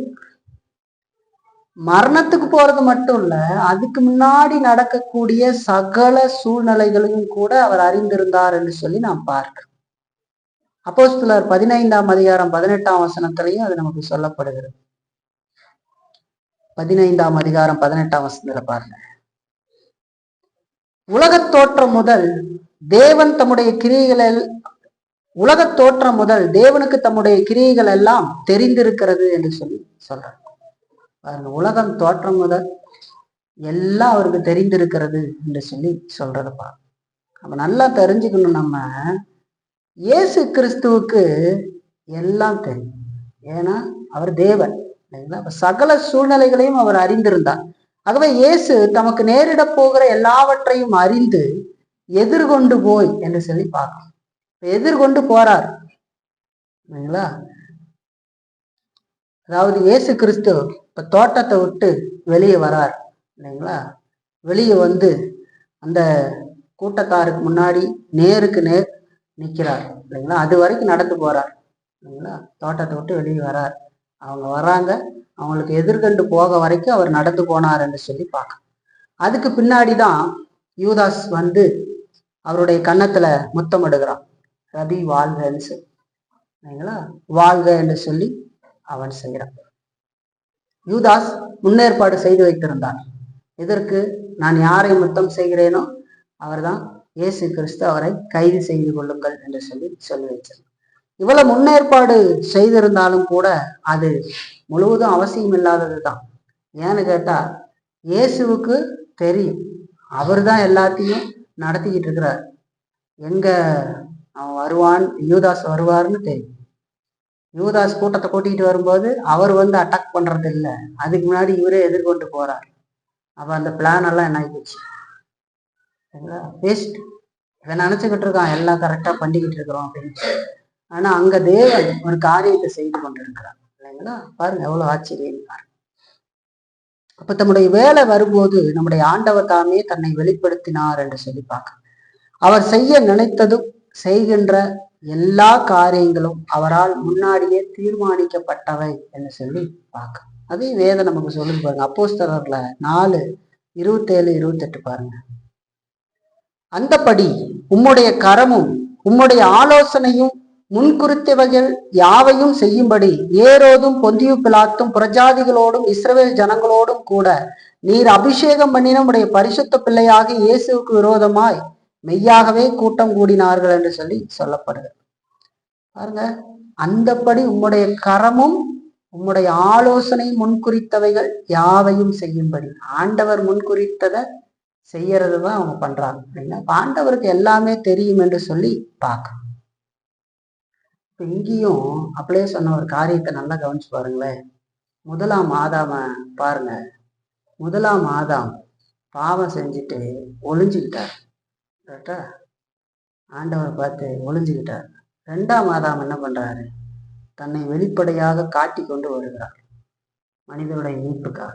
அவன் தோட்டத்துக்குள்ள ஒளிஞ்சுக்கிட்டான். அத்தி இலைக்குள்ள போய் ஆண்டவர் கூப்பிடும் போது தோட்டத்துக்குள் ஒளித்து கொண்டார் என்று சொல்லி பார்க்கிறோம். முதலாம் ஆதாம். இயேசு கிறிஸ்து இரண்டாம் ஆதாம், அதாவது கடைசி ஆதாம், நம்முடைய மீட்புக்காக வந்தவர் தன்னை வெளிக்காட்டுகிறார். அவர்களுக்கு எதிர்கொண்டு போய் நம்முடைய நமக்கான மீட்பை அவர் சம்பாதிக்க வேண்டியது இருக்கிறபடியினால அவர் எதிர்கொண்டு போகிறார் என்று சொல்லி பார்க்கிறார். பாருங்க, முதல் ஆதாம் குற்ற உணர்ச்சியோடு ஒளிந்து கொண்டான். இரண்டாம் ஆதாமோ பாவம் இல்லாதவராக, பரிசுத்தமானவராக, நீதிபாரராக எதிர்கொண்டு போகிறார். இல்லைங்களா? குற்றம் செஞ்சவன் தான் ஒளிஞ்சு, அவர் நேரா போறார். பாண்டவர் அங்க சொல்ற வார்த்தை யோசிச்சு பாருங்க, நீங்கள் யாரை தேடுகிறீர்கள் என்று சொல்லி கேட்கிறார். முதல் வார்த்தையை கேட்டது யார் தெரியுங்களா? இயேசு கிறிஸ்து. அவர்கள் கேட்கல. ஏன்னா யூதாஸ் பிளான் தான் சரியா போயிட்டு இருந்ததுன்னா இயேசு கிறிஸ்து கம்மன்னு நின்றுகிட்டு இருந்திருக்கணும் இல்லைங்களா? வந்த உடனே நைஸா போய் மொத்தம் கொடுத்துருக்கணும், அதுதான் நடந்திருக்கணும். ஆனா இயேசு முதல்ல கேட்கிறார், யாரை தேடுறீங்க அப்படின்னு சொல்லி கேட்கிறார். இல்லைங்களா? இப்ப முதல் பேசினார். இப்ப கடவுள் அந்த பக்கம் இருந்து கைது செய்யப்படுறதுக்கு உத்தரவு வர வரைக்கும் அவர் காத்திருக்கவில்லை என்று சொல்லி பார்க்க அவரே போய் கேட்கிறாரு, யாரை தேடுறீங்க அப்படின்னு. அப்போ அந்த திடீர்னு வந்த அந்த கேள்வி யூதாஸ் கூட்டிட்டு வந்த அந்த கூட்டத்தினருக்கு ஒரு ஆச்சரியத்தை கொடுத்துருக்கும் இல்லைங்களா? ஏன்னா திருடனை பிடிக்க வர மாதிரி தானே வராங்க. இப்ப நான் சொன்ன குற்றவாளிகள்லாம் இப்ப வீரப்பனோ மற்ற யாரோ இருக்கட்டும், அவங்களையெல்லாம் பிடிக்க வந்தா என்ன நடக்கும்? வந்தா நான் இல்லை நீ இல்லைன்னு எங்கேயாவது தப்பிச்சு ஓடுறதுக்கு தான் பார்ப்பாங்க இல்லைங்களா? எல்லாரும் ஒரே மாதிரி மீசை வச்சுக்கிட்டு இருந்தா யாருன்னு தெரியாது. அப்ப என்ன பண்ணலாம்? கேட்டா நான் இல்லை அப்படின்ட்டு ஓடி போயிடலாம் தப்பிச்சு. ஆனா இயேசு கிறிஸ்து யாரை பிடிக்க வந்தாங்களோ அவரே முதல்ல பேசுறார், நீ யாரை தேடுறீங்க அப்படின்னு. இது அவங்களுக்கு ரொம்ப ஒரு ஆச்சரியத்தை கொடுத்துருக்கும். ஏன்னா இது ஒரு குற்றவாளியினுடைய வார்த்தை அல்ல அப்படிங்கிறத அவங்களுக்கு தெரிஞ்சிருக்கு. ஏன்னா குற்றவாளி அப்படி சொல்ல மாட்டாங்க. யாரை தேடுறீங்கன்னு சொல்லுவாங்களா? எப்படி எஸ்கேப் ஆகுறதுன்னு தான் பிளான் போட்டுக்கிட்டு இருப்பாங்க. இப்படி கேட்குறாங்க. அந்த வீரர்கள் அன்னைக்கு அது குற்றவாளிகளுடைய வார்த்தை அல்ல அப்படின்னு உணர்ந்திருப்பாங்க. அதனாலதான் 5ஆம் வசனத்துல நம்ம பார்த்தோம் அப்படின்னு சொன்னா 5ல் சொல்றாங்க, அவருக்கு அவர்கள் பிரதியுத்தரமாக நஸ்ரேனாகி இயேசுவை தேடுகிறோம் என்றார்கள் என்று சொல்லிப்பாங்க. நஸ்ரேனாகிய இயேசுவை தேடுகிறோம் அப்படின்னு சொல்றாங்க.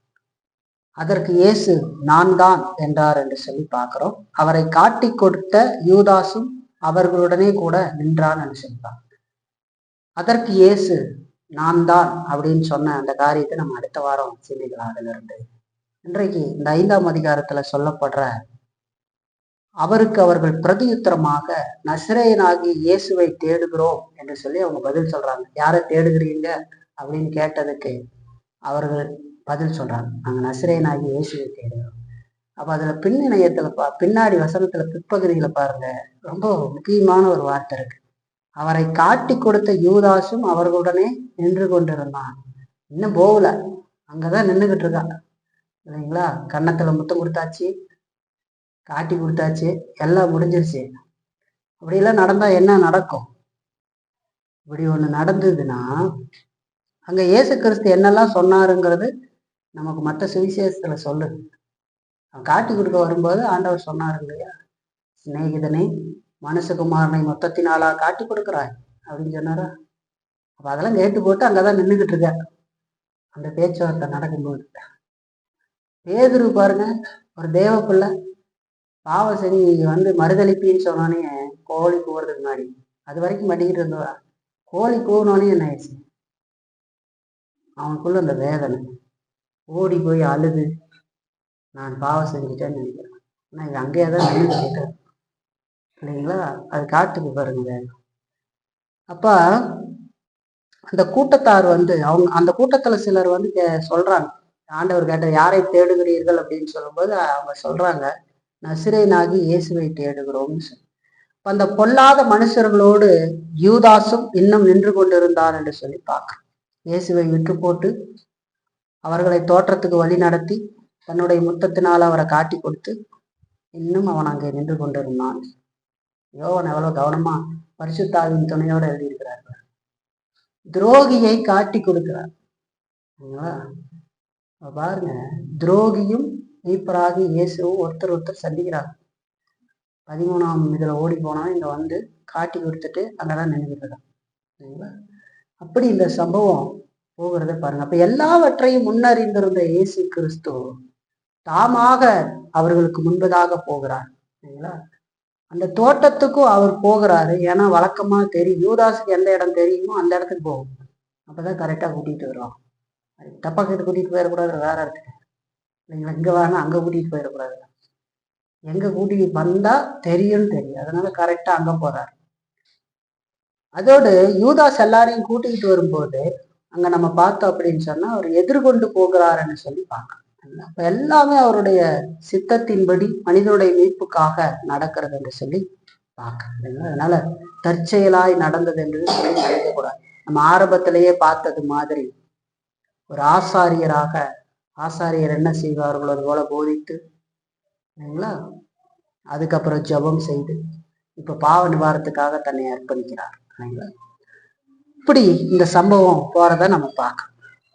சரி, நீ மீதியானதெல்லாம் நம்ம அடுத்த வாரம் பார்க்கலாம். இதுல இருந்து நம்ம முக்கியமான ஒரு பயன்பாடை நம்முடைய வாழ்க்கைக்காக எடுத்துக்கொள்ளலாம். என்ன பயன்பாடு அப்படின்னா, முதல் பயன்பாடா நம்ம பார்க்கறது என்னன்னா, மெழுகும் களிமண்ணும். அந்த தலைப்போட ஒரு பயன்பாடு பார்க்கலாம், மெழுகும் களிமண்ணும். இந்த பகுதியில நம்ம முக்கியமாக கற்றுக்கொள்ளுகிற ஒரு பாடம் இருக்கு, ஒரு மனிதன் மூலமா இருக்கு, யூதாஸ். யூதாஸை குறித்து அடிக்கடி நம்ம பேசுறத கேட்கிறோம். ஆனா எந்த அளவுக்கு யூதாஸை நாம் கவனமாக கவனித்து பார்த்திருக்கிறோம், யூதாஸினுடைய தன்மைகள் நம்முடைய வாழ்க்கையில இருக்கிறதா அப்படிங்கிறத நம்ம பரிசோதித்து பார்த்து அதுல இருந்து வெளியே வர்றதற்கு நாம் முயற்சி எடுத்திருக்கிறோம் அப்படின்னு கேள்வி கேட்டு பார்த்தா நமக்கு தெரியும் நம்முடைய நிலை.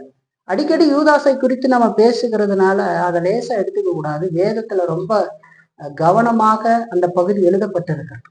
யூதாஸ் இன்னமும் அங்கே நின்று கொண்டிருந்தான் என்று சொல்லி சொல்லப்படுது. இப்ப யூதாஸினுடைய மோசமான நிலையும் அவனுடைய இருதய கடினத்தையும் இந்த வேத பகுதி நமக்கு தெளிவாக விளக்குகிறது என்று சொல்லி பார்க்கணும். இப்ப நல்லா பாருங்க, யூதாஸினுடைய மோசமான நிலையும் அவனுடைய இருதய கடினத்தையும் இந்த வேத பகுதி நமக்கு தெளிவாக விளக்குகிறது. அதாவது இது நமக்கு ஒரு பெரிய எச்சரிப்பை கொடுக்கிறது அப்படிங்கிறத நம்ம மறக்கக்கூடாது. எச்சரிக்கை கொடுக்குது. 12 அப்போஸ்தலர்கள்ல ஒருவனாய் இருந்த இந்த யூதாஸ் இயேசுவை பிடிக்க சென்றவர்களுக்கு வழிகாட்டினார் என்று சொல்லி நமக்கு சொல்லுவது, ஒரு வழிகாட்டியாக மாறினான். யூதாஸ் யாருக்கு வழிகாட்டியாக இருந்திருக்க வேண்டியவன் இல்லைங்களா? அவன் ஒரு அப்போஸ்தலனாக தெரிந்து கொள்ளப்பட்டான், மற்றவர்களுக்கு வழிகாட்டியாக இருக்க வேண்டும். நம்மளெல்லாம் அப்போஸ்தலனுடைய உபதேசத்தை பின்பற்றி வளருகிறவர் இல்லைங்களா?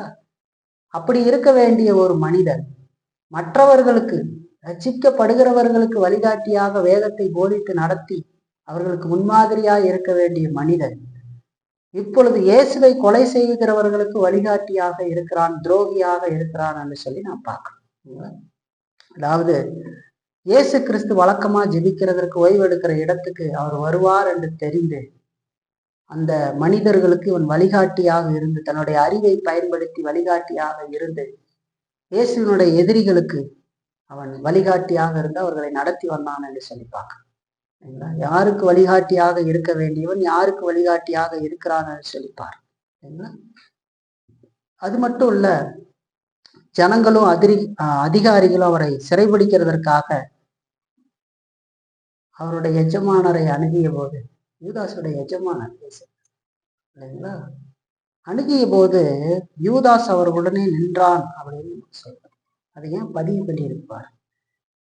எங்க இருக்க வேண்டியவன், எப்படி இருக்க வேண்டியவன், எப்படியாக நின்று கொண்டிருக்கிறான் அப்படின்னு துரோகியாகி யூதாசை குறித்து நமக்கு ரொம்ப அழகா படம் பிடிச்சு காட்டுங்க.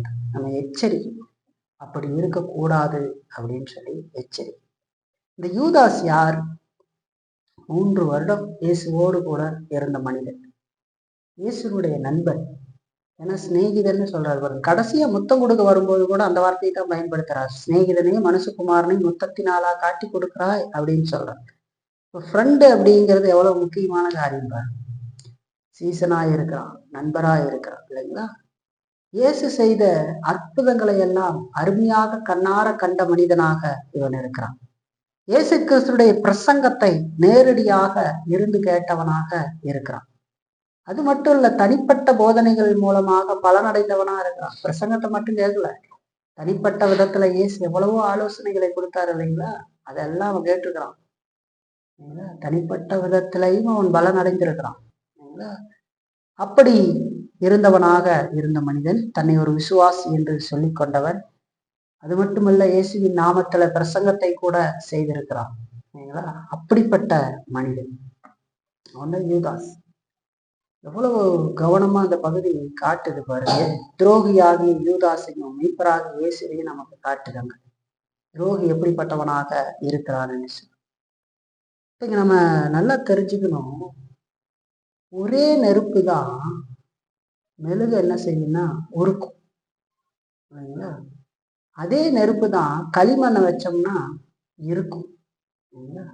செங்கல்லாம் சொல்றாங்க இல்லைங்களா? களிமண்ணை குழைச்சி வச்சு அது டைட் ஆகிறதுக்கு இந்த நெருப்பைத்தான் பயன்படுத்துவாங்க.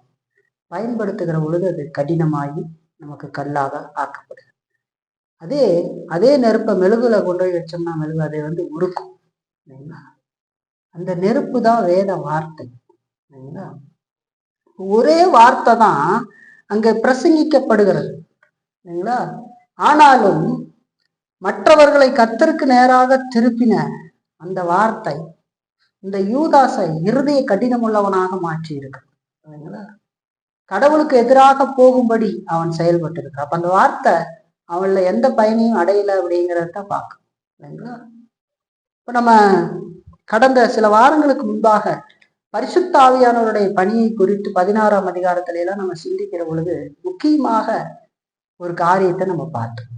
என்ன? பரிசுத்த ஆவியானவர் 2 விதங்கள்ல செயல்படுகிறார் என்று சொல்லி பார்க்க. பரிசுத்த ஆவியானவர் தான் வேத வார்த்தையை எடுத்து பயன்படுத்தி ஒரு மனிதனுக்கு ஆத்மீக விடுதலையையும், அதோடு தொடர்ந்து அவன் ஆத்மீக வாழ்க்கையில விருத்தி அடைந்து போவதற்கு, வளர்ச்சி அடைந்து போவதற்கும் அவனை பயன்படுத்துகிறார் என்று சொல்லி பார்க்க. அதே நேரத்துல அதே பரிசுத்த ஆவியானவர் வேத சத்தியங்களை ஜனங்கள் கேட்க வைக்கிற பொழுது அங்கே ரட்சிக்கப்படாத துன்மார்க்கனுக்கு நியாய தீர்ப்பை போடுகிறார் என்று சொல்லி பார்க்க. ஏன்னா எவ்வளவுக்கு எவ்வளவு அவன் கேட்கிறானோ அவ்வளவுக்கு அவ்வளவு அவன் மேல் நியாயத்திற்கு குவிக்கப்படுகிறது என்று சொல்லி நாம் பார்க்கிறோம். கேட்டு மனம் திரும்பாதவன் அவன் என்ன பண்ணுகிறான்? துணிகரமாக போய் அதை செய்கிறான். இயேசு கிறிஸ்து பல முறை சொல்லலையா? இயேசு கிறிஸ்து எத்தனை முறை சொல்லி இருக்கிறாரு? நான் தான் தேவகுமாரன், பிதாவும் நானும் ஒன்றாயிருக்கிறோம் சொல்லியிருக்கிறாரா இல்லையா? நானே மனிதனை மீட்கும்படி இந்த உலகத்துக்கு வந்தேன் சொல்லியிருக்கிறாரா இல்லையா? கானாவூர் கல்யாணத்துல அற்புதம் செய்யும் போது யூதாசங்க இல்லையா? குருடனை சுகப்படுத்துகிற பொழுது யூதாசங்க இல்லையா? 38 வருஷம் வியாதிஸ்தனை 38 வருஷம் வியாதிஸ்தனை சுகப்படுத்தும் போது யூதாசங்க இல்லையா? தண்ணீர் மேல நடக்கும் போது யூதாஸ் இல்லையா? லாசருவை உயிரோடு எழுப்பும் பொழுது யூதாசங்க இல்லையா? 2 அப்பா 5 மீனை வச்சு 5000 பேருக்கு போஷித்தாரு. அப்ப அந்த மீனையும் அப்பத்தையும் எடுத்து கொண்டு போய் கொடுத்தவல்ல ஒருவன் யூதாஸ். யூதாஸ் இல்லையா? யூதாஸுக்கு தெரியாத அவர் யாருன்னு. அப்ப அத்தனை வார்த்தைகளும் அவனை கடினம்தான் படுத்தி இருக்குதே தவிர அவன் வாழ்க்கையில கிரியை செய்யும். அதனாலதான் எபிரேயர்ல சொல்லும் போது அடிக்கடி பெய்கிற மழையை கொடுத்து அந்த முளையை பயிரை விளைவிக்காத நிலம் சபிக்கப்பட்டதாக இருக்கும் அப்படின்னு சொல்லி. ஏன்னு கேட்டீங்கன்னா, அந்த ஒரு ஒரு நிலம் இருக்குது, அது தொடர்ந்து தண்ணி பாய்ச்சறீங்க, எல்லாம் பண்றோம், விவசாயம் ஒன்றும் முளைக்கவே இல்லைன்னா என்ன பண்ணுவாங்க? அந்த இடத்த என்னன்னு சொல்லுவாங்க? இது எதுக்கு உதவாத இடம்னு சொல்லுவோம் இல்லைங்களா? அதுபோல பரிசுத்த ஆவியானவர் என்ன செய்கிறார் அப்படின்னா அவங்க மேல ஜட்ஜ்மெண்ட் போடுறாருன்னு பார்க்கணும். யூதாஸ் இந்த 11 பேரோட தான் அமர்ந்திருந்தான். எல்லா இடங்களிலும் சுவிசேஷத்தை வாசிக்கிற பொழுது நீங்கள் வாசிக்கிற பொழுது இந்த யூதாசை எப்பொழுதும் உங்களுடைய மனதில் வைத்து யோசிச்சு பாருங்க. நீ படிக்கிற பொழுது சுவிசேஷம், இந்த சம்பவம் நடந்து கொண்டு இருக்கிற பொழுது யூதாஸ் எங்க இருந்திருப்பான்னு கேள்வி இல்லைங்களா? கேள்வி கேட்டு பார்த்தீங்கன்னா தெரியும், யூதாஸ் அங்கதான் இருக்கிறான் இல்லைங்களா? 13ஆம் அதிகாரத்துல அப்பத்துணிக்கையை வாங்கி கொண்டு அவன் கிளம்புகிற வரைக்கும் பல இடங்களில அவன் இருந்திருக்கான். இயேசுவோட தான் இருந்திருக்கான், சீசர்களோடு தான் இருக்கிறான். படவில் ஏறி கப்பர்நகமுக்கு போகிற பொழுது சீசர்களோடு தான் உட்கார்ந்துருக்கான். எல்லா இடங்கள்லையும் இயேசுவோடு இருக்கிறான், சீசர்களோடு ஒன்றாக இருக்கிறான். ஆனாலும் எப்படிப்பட்ட துரோகியாக ரட்சிக்கவே படாமல் அவன் இருந்திருக்கிறான் அப்படிங்கிறத நம்மளால பார்க்க முடியும்.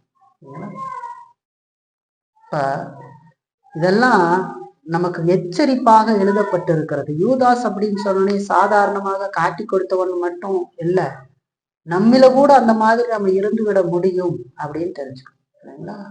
அப்ப என்னுடைய ரட்சிப்புக்கு நான் சத்தியத்தை கேட்கறது மட்டும் அடையாளம், அல்லது ஆராதனையில பங்கு பெறுகிறது ஒரு அடையாளம், அல்லது வேதத்துல நல்ல அறிவை வளர்த்துக்கிறது ஒரு அடையாளம், அல்லது மற்றவர்களுக்கு சுவிசேஷத்தை சொல்லி விடுகிறது அடையாளம், இதுதான் ரசிக்கப்பட்டதுக்கு அடையாளம்னு நினைச்சா அது எவ்வளவு மோசம்னு பாருங்க. வேத சத்தியத்தை கேட்கலாம், ஆராதனையில கலந்திருக்கலாம், சுவிசேஷத்தை மற்றவர்களுக்கு அறிவிக்கலாம். அப்படி இருந்தும் நாம் யூதாசை போலவே இருந்துறதுக்கான வாய்ப்பு இருக்கு.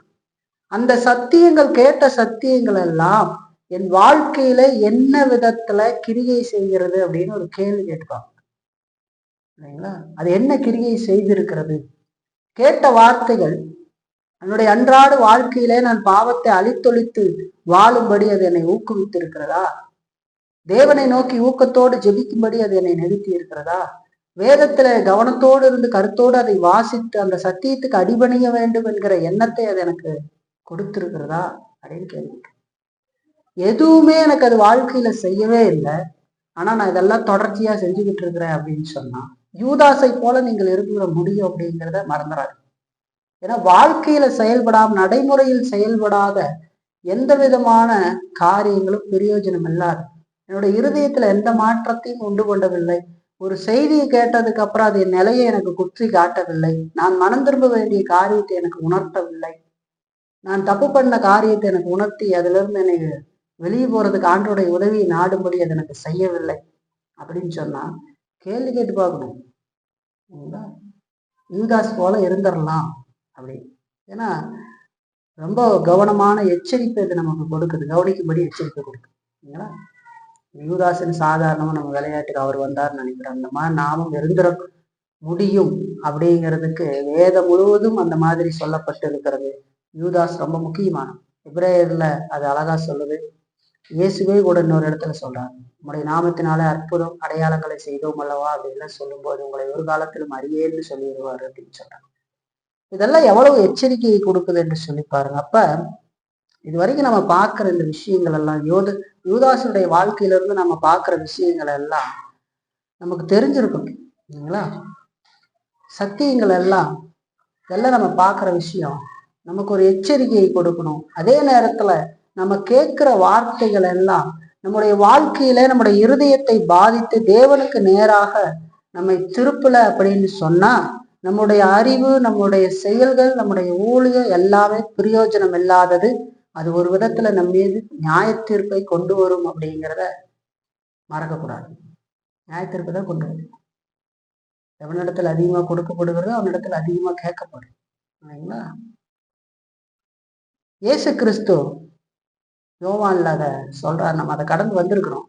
இன்னொரு முறை நினைவுபடுத்திக்கிறது நல்லது. யோவான்ல 15ஆம் அதிகாரத்தில் பாருங்க, திராட்சை செடியை குறித்து ஒரு உருவமாக தன்னை சொல்லி அவர் விளக்கம் கொடுக்கிற பொழுது அங்க நம்ம பார்க்கிற 2ஆம் வசனத்துல, எண்ணில் கனி கொடாது இருக்கிற கொடி எதுவோ அதை அவர் அறுத்து போடுவார் என்று சொல்லி சொல்றார்.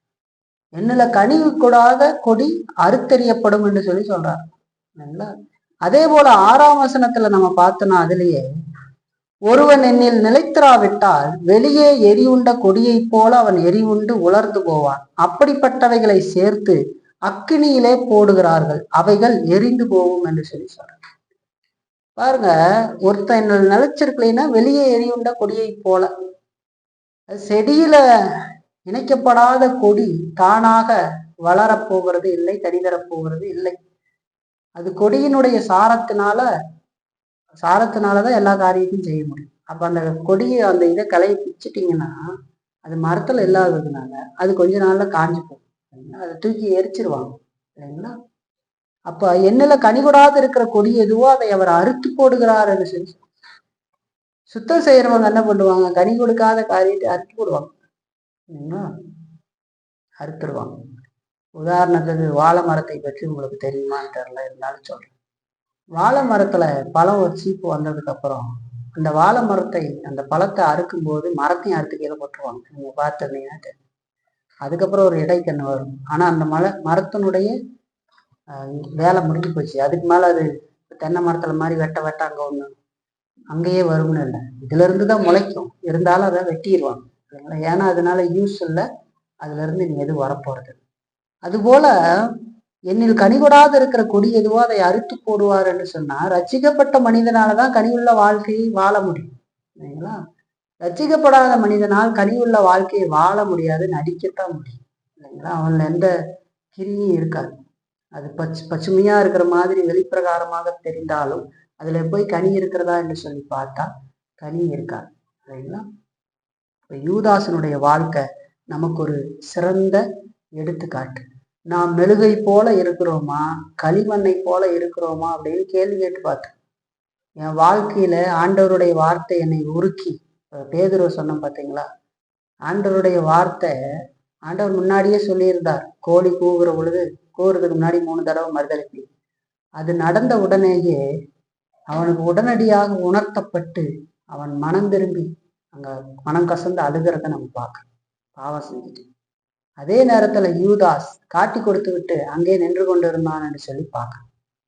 அவனுக்கு எந்த வேதனையும் உண்டாக்கல. அதுக்கு பின்பதாக உண்டான வேதனை கூட அது மனம் திரும்புதலினுடைய வேதனை அல்ல. குற்றமில்லாத ரத்தத்தை காட்டி கொடுத்து விட்டேன், அதை பண்ணிட்டு இதை பண்ணிட்டேன்னு போய் நாண்டு கொண்டுதான் செத்தானே தவிர அவன் மனம் திரும்பவில்லை என்று சொல்லி பார்க்கணும் இல்லைங்களா. இப்போ நாம் மெழுகை போல இருக்கிறோமா, களிமண்ணை போல? நம்ம இடத்துல வர வார்த்தைகள் எல்லாம் என் இருதயத்தை என்ன செய்திருக்கிறது, என் இருதயத்துல என்ன செய்து என் வாழ்க்கையில நடைமுறையில என்னத்தை மாற்றத்தை கொண்டு வந்திருக்கிறது, என்னுடைய தனிப்பட்ட வாழ்க்கையில, குடும்ப வாழ்க்கையில, சபை வாழ்க்கையில, சமுதாயத்துல நான் வாழ்ற வாழ்க்கையில என்னத்தை கொண்டு வந்திருக்கிறது. அதற்கு பதிலாக ஸ்கூல்ல பாடம் படிக்கிற மாதிரி படிச்சு வெறும் அறிவு மட்டும் கொண்டு வந்திருக்கிறதா, அது வாழ்க்கையில அப்ளை ஆயிருக்குதா அப்படின்னு பார்க்கணும். அப்படி ஆகலை அப்படின்னு சொன்னா நான் மெழுகு போல இல்லை, களிமண்ணை போல இருக்கிறேன். அந்த வார்த்தைகள் என்னை கடினப்படுத்தி டைட் ஆக்கிட்டு இருக்கு. எனக்கு இதெல்லாம் தெரியும், நான் தான் பெரிய ஆளு, நான் அவங்கள விட பெரிய ஆளு அப்படி உருவாகும் இல்லைங்களா. ஏதாவது ஒரு காரியத்தை தான் உருவாக்கும். எனக்கு அவங்கள விட தெரியுது, இவங்கள விட தெரியுது, நான் அப்படியான ஆளு, எனக்கு இதெல்லாம் படிச்சிரு, இப்படித்தான் போயிட்டு இருப்பானதே வாழ்க்கையில எந்த மாற்றங்களும் வராது என்று சொல்லிப்பாங்க இல்லைங்களா. ஆகவே யூதாஸ் காரியத்தினுடைய வாழ்க்கை நமக்கு ஒரு சிறந்த பாடம். என்ன பாடம்? நம்ம எப்படி இருக்கக்கூடாதுங்கிறதுக்கு ஒரு சிறந்த பாடமாக யூதாஸ் காரியத்தை இருக்கிறார் என்று சொல்லி பார்க்கிறார். ஆகவே நாம் கவனத்தோட இருந்து நம்முடைய வாழ்க்கையை சீர்தூக்கி பார்க்க வேண்டியது அவசியம். இந்த வேத பகுதியெல்லாம் இன்னைக்கு சிந்தித்து இருக்கிறோம், சீர்தூக்கி பார்க்கணும்.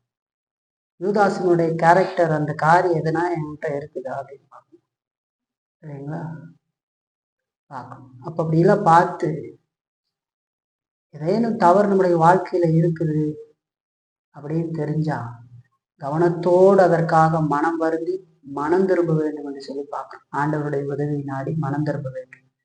தொடர்ந்து அதை செய்யாதபடிக்கு ஆண்டவர் உதவ வேண்டும் என்று சொல்லி ஆண்டவர்கிட்ட ஜெபிக்க வேண்டும் இல்லைங்களா. அப்படி நம்ம போகல அப்படின்னு சொன்னா ஒரு நாள் இந்த யூதாசை போல நியாயம் இருக்கப்படும் இல்லைங்களா. அவை நம்ம கவனத்தோட இருந்து இந்த வார்த்தைகள்லாம் இன்னைக்கு சிந்தித்து இருக்கிறோம்.